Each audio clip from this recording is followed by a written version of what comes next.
Sahih Al Bukhari chapter number 7, part 2.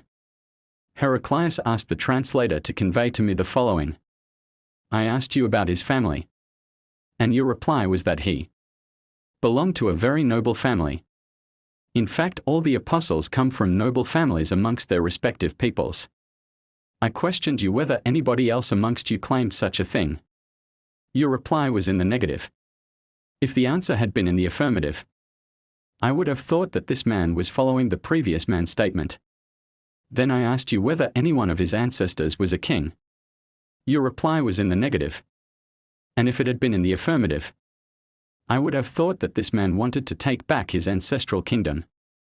I further asked whether he was ever accused of telling lies before he said what he said.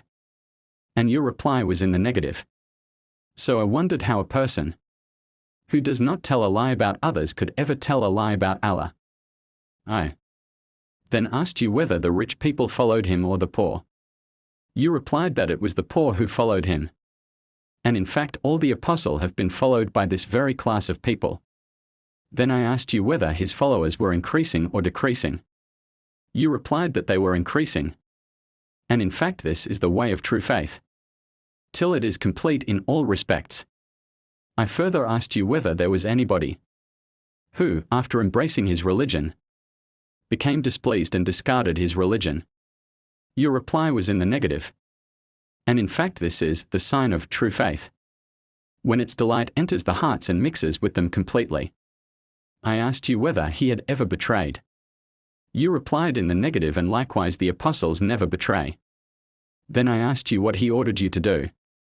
You replied that he ordered you to worship Allah and Allah alone, and not to worship anything along with him, and forbade you to worship idols and ordered you to pray, to speak the truth and to be chaste. If what you have said is true, he will very soon occupy this place underneath my feet.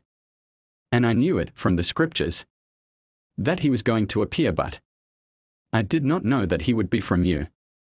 And if I could reach him definitely, I would go immediately to meet him, and if I were with him, I would certainly wash his feet. Heraclius then asked for the letter addressed by Allah's apostle, which was delivered by Dihya to the governor of Basra, who forwarded it to Heraclius to read. Thanks for watching. Please like and subscribe to my YouTube channel.